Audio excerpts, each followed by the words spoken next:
All right, so what I want to be talking to you today about is a little bit about this breadboard and then a little bit more in detail about a series circuit.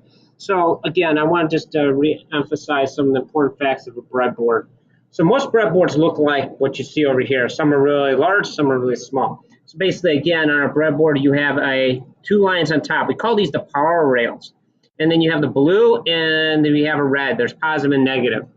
So, and this blue and the red one here is that, and when we make a circuit, we want to go from a positive to a negative. So down here, here's another power rail, but these are not connected together. In order to connect them together, you would physically have to do this. So a lot of times we have to do this when digital circuits or another course. So basically what you're doing is connecting these two guys together. And sometimes we use like red and black. So, but for simplicity's sake, all I'm doing is connecting them then. Now those two are connected together.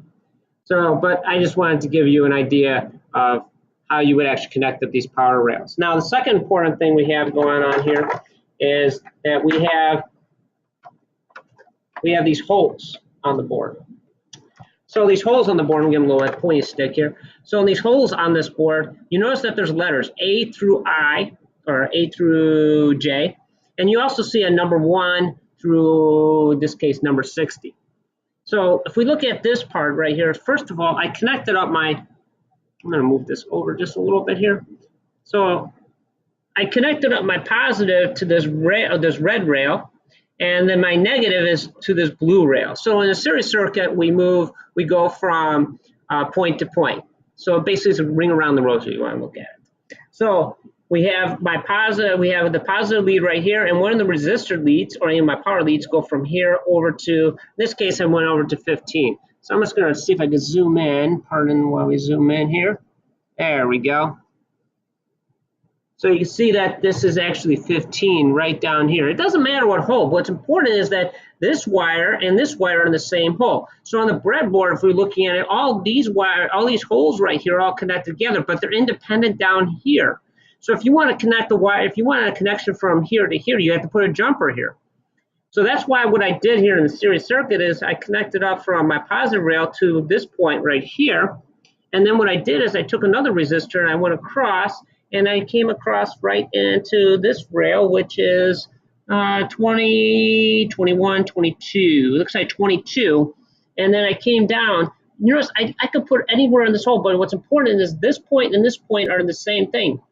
So that is correct. And then you come back down, and then you come to your negative rail right here. Let me show you what you do not want to do. So what you do not want to do is this. So if we actually take a look at just over here for a second, if I take this and I do that, you notice that my lead right here is in the same spot down here. So if I actually take another resistor and I do this,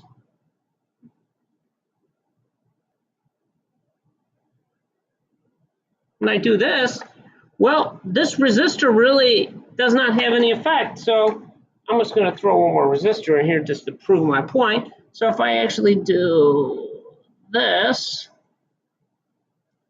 right here, this resistor has no effect. It's pretty much not doing anything. Because what happened is that what we did is this guy right here is actually connected to the same plane. So all the current's going to go through here and through this one. It's not going to do anything with this guy. It's not going to do anything with this guy. Why? Because it's in the same potential. So we want to avoid that. So like I said, we don't want to avoid connecting up leads just like that. Right?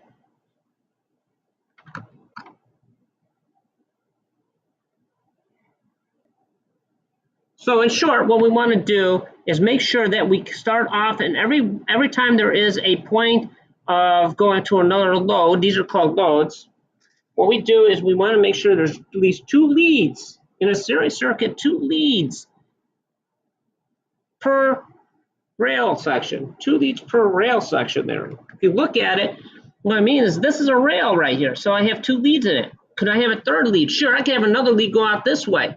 What I cannot do is do this.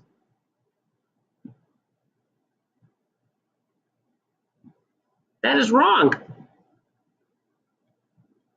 That is absolutely wrong. Watch your wiring. Watch the wiring on it. A lot of times in the lab, what they ask you to do is measure current. I'm just going to show you one more time how to measure current. So I set my meter up. I got my common, my black lead to common, my red to A for amps. Some multimeters you'll have an A or an MA.